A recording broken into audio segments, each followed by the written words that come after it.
Hi, this is John, and I'm here to talk about the Sony RX10iii.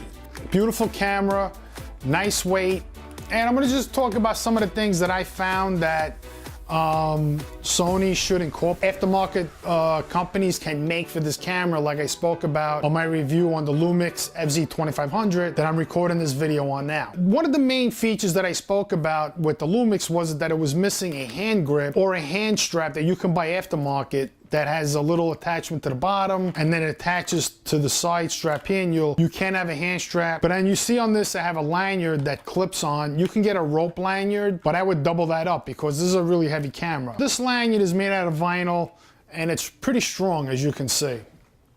If you're outdoors doing nature photography and you're walking around and you trip for some reason and the camera falls out of your hand, you're not going to drop it. Now, you don't want to drop this camera because, you know, there's a lot of electronics in here, and you do not want to drop this on a concrete floor or in a stream, in a puddle, on a rock, even in grass. It might even fall into, you know, whatever.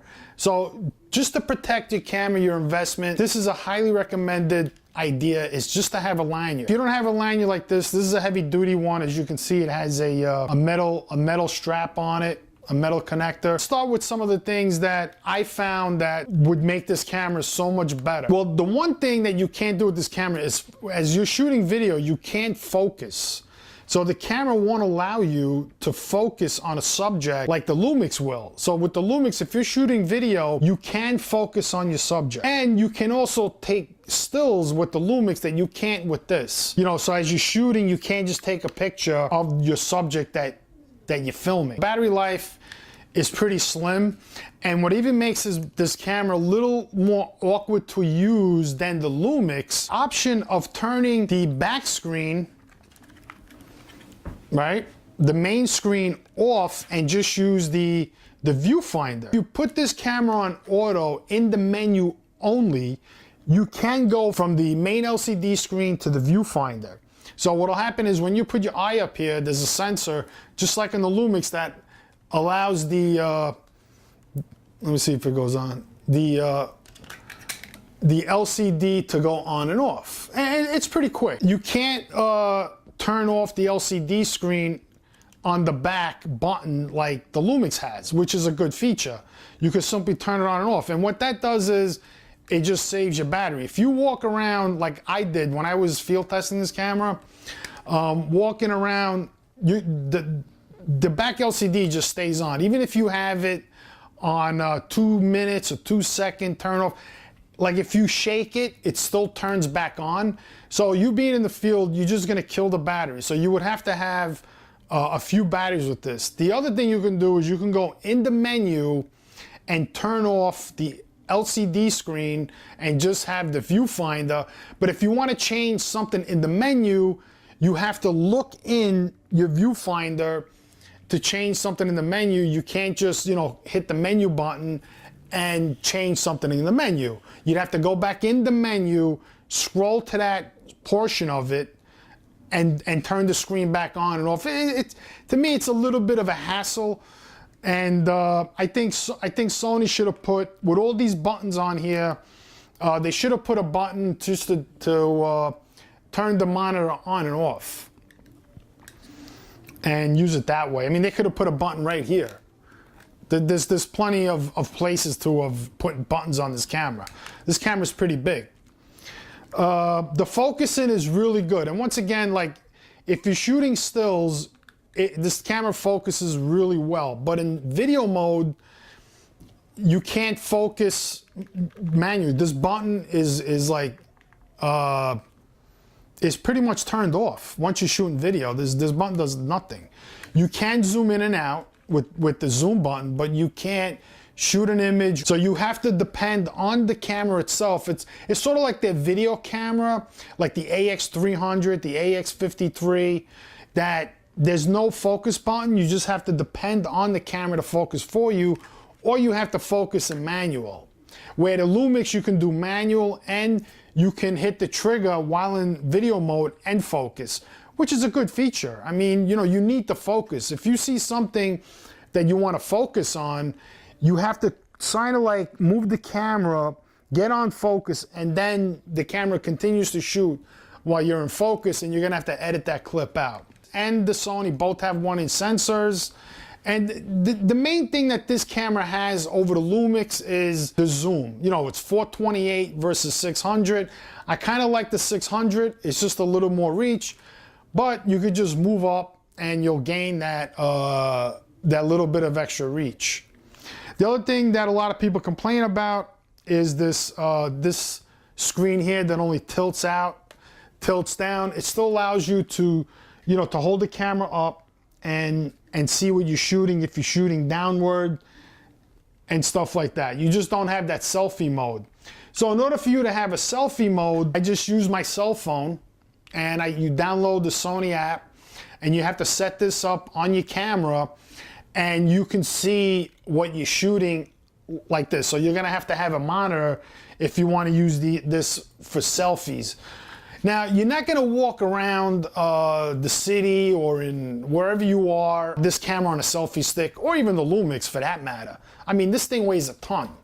So you're not gonna put this camera on a selfie stick and walk around like this and shoot. It's just not gonna happen because this is a big camera.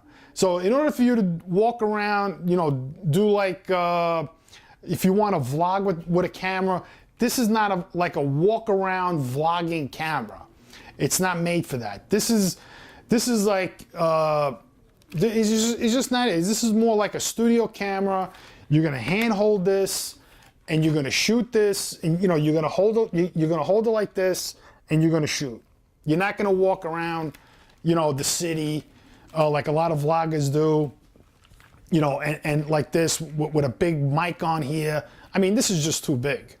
It just is. Even like a 70D or a Nikon, you're not gonna vlog with that in the city. I mean, that camera's just too heavy to put on a stick. Now I'm holding this with my arm. If this was on a stick, it would break my wrist. This is a really heavy camera because there's a lot of glass in this lens.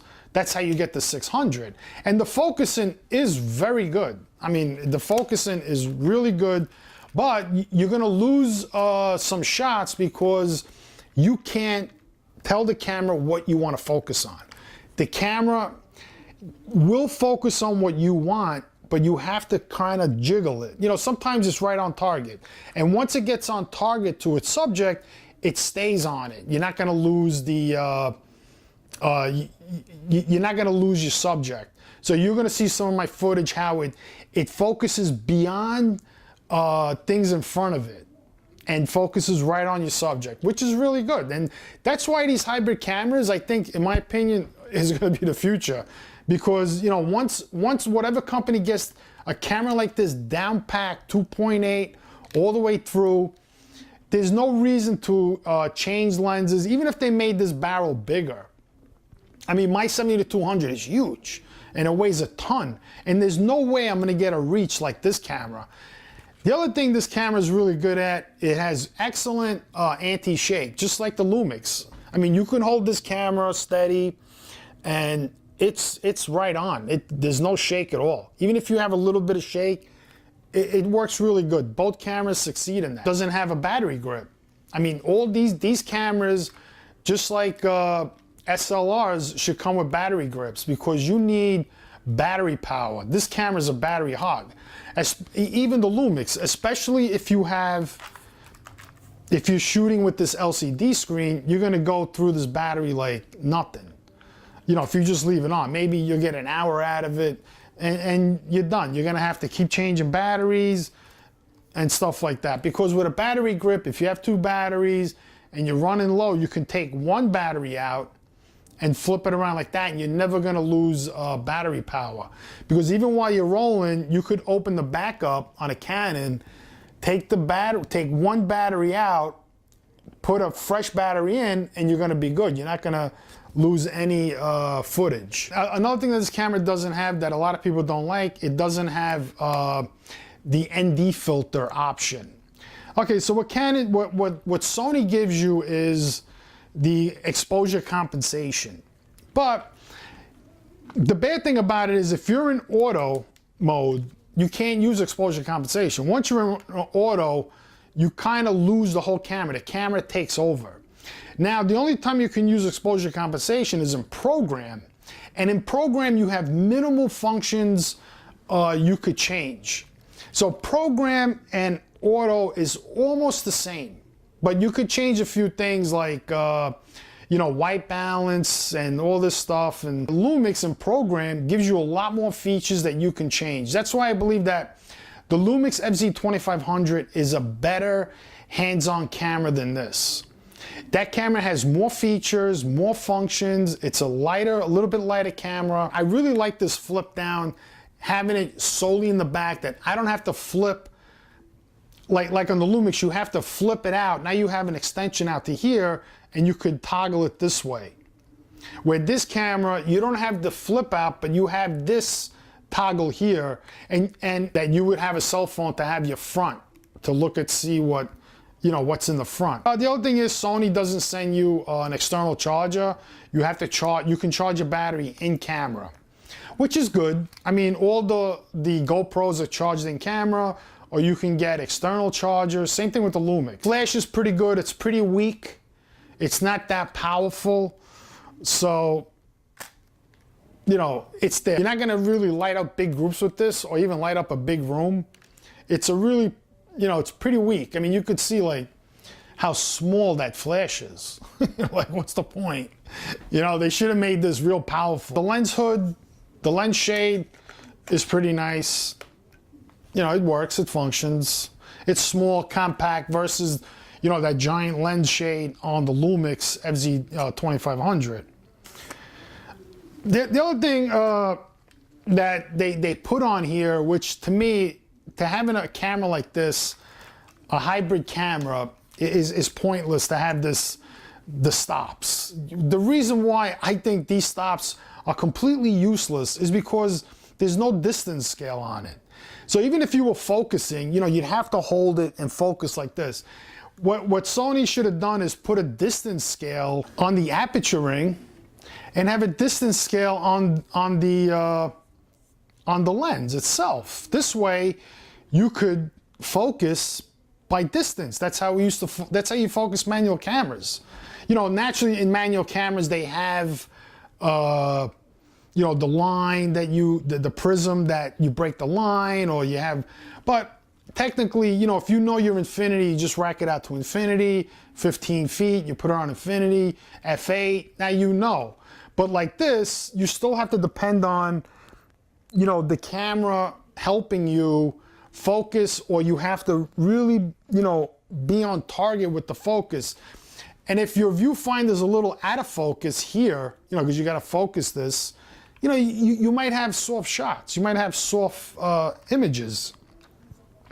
So what Sony should do is, if they continue with this model, even Lumix, if they have a manual focus, put a distance scale on the lens, like a manual focus lens. All lenses, if you're gonna have the people shoot it on manual, is to have a distance scale.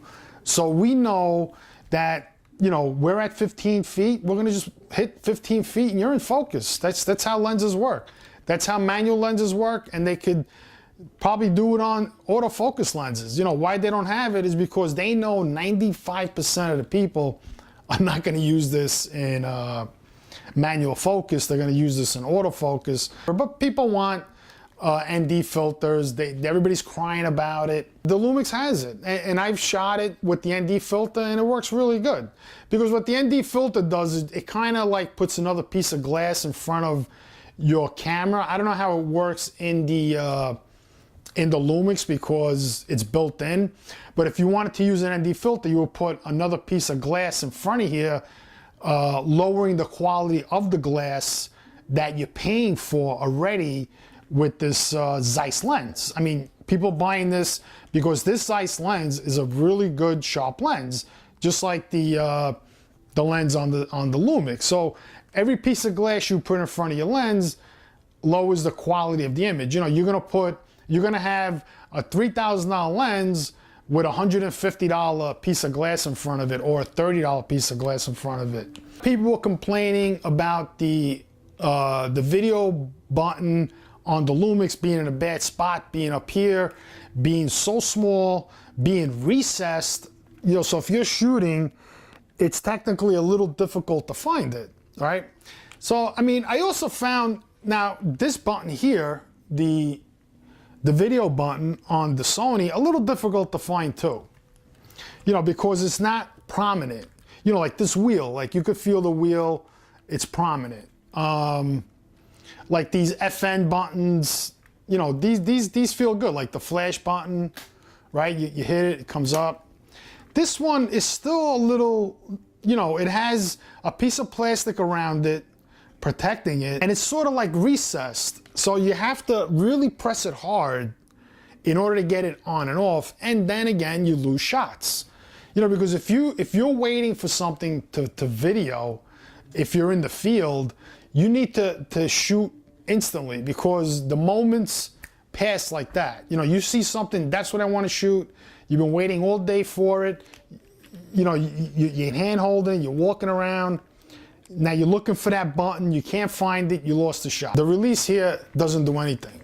It's just like, for what reason you put it in video mode, it doesn't work. In the Lumix, on the other hand, if you put it in video mode, this button works as on and start and stop for video. So why this is disabled altogether in video mode is beyond me. The other thing too is, shooting video and you want to take a still, you can't do it. I mean, it just locks you out. Like, that makes no sense. All cameras, I think, allow you to shoot a video, but maybe the Sonys don't. So for whatever reason, why they lock you out of here, it's beyond me. I don't know why. They have a nice button here for shutter release.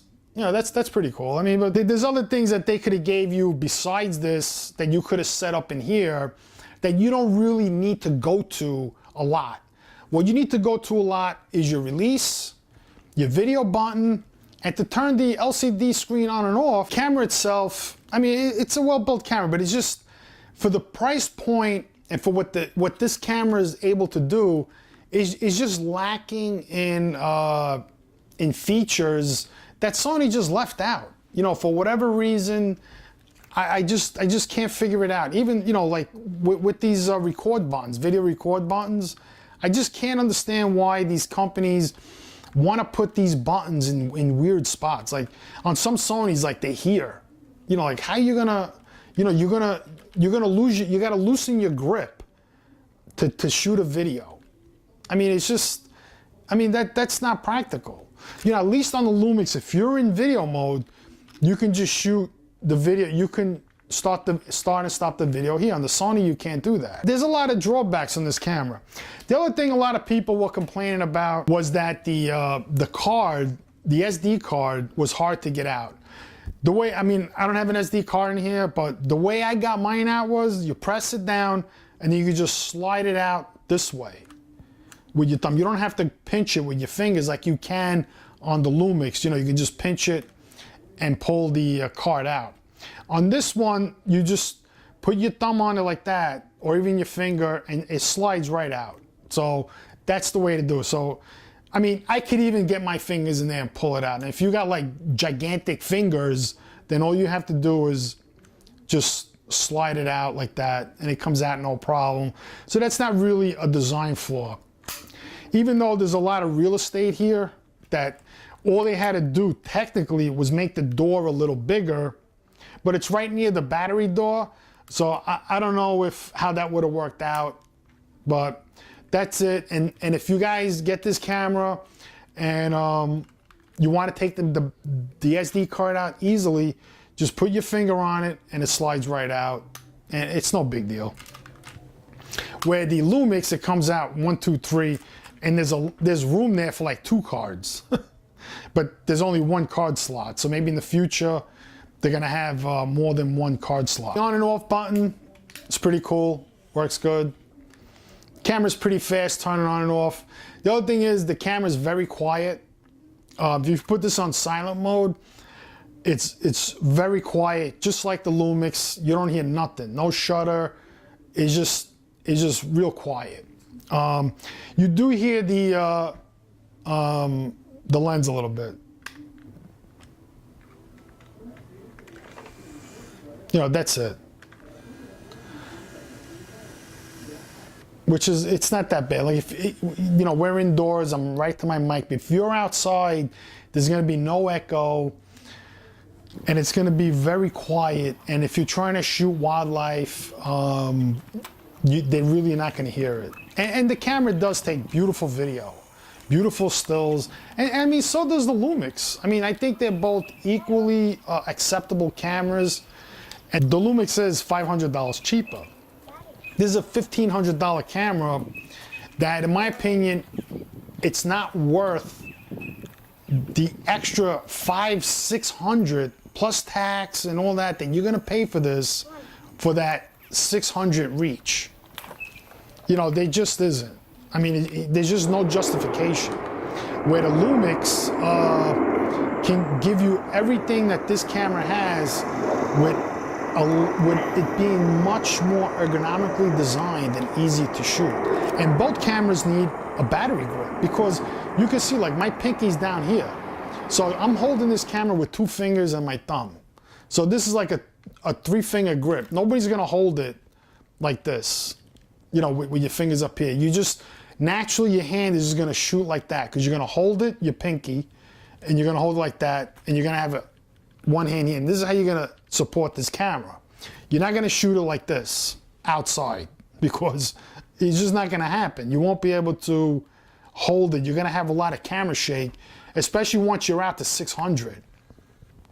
So you need a grip where you can have these 2 fingers holding down here, and you can shoot and hold the camera steady to get the best possible shot, because a soft image, no matter how good your exposure is no good. You know, and a lot of people have bad images because of softness. And the same thing with video. You know, you're gonna hold the video, and sometimes you gotta stand there for like 5 minutes shooting your subject, and you're just gonna lose it. You know, especially if you're walking around and you're in the field and you're shooting different things. It's gonna be hard to walk around with a monopod or a tripod. You can, you know, put the tripod down, but then you're gonna be noisy, you're gonna scare everything away. You know, if you're shooting this, if you're shooting people, you're shooting landscapes, yeah, you put this on a tripod, you're good to go. I mean, because you're not gonna scare your subject away, you're not gonna scare buildings away, you're not gonna scare trees away. But if you're shooting wildlife and that type of video, you know, you're gonna need real steadiness, and that's the key of getting good nature photography and nature video. You know, but with this camera, what I found out is that 600, that extra 120 reach, makes a little bit of a difference. I mean, the camera focuses real close, real nice. And watch the video that I shot with this, and you're gonna see.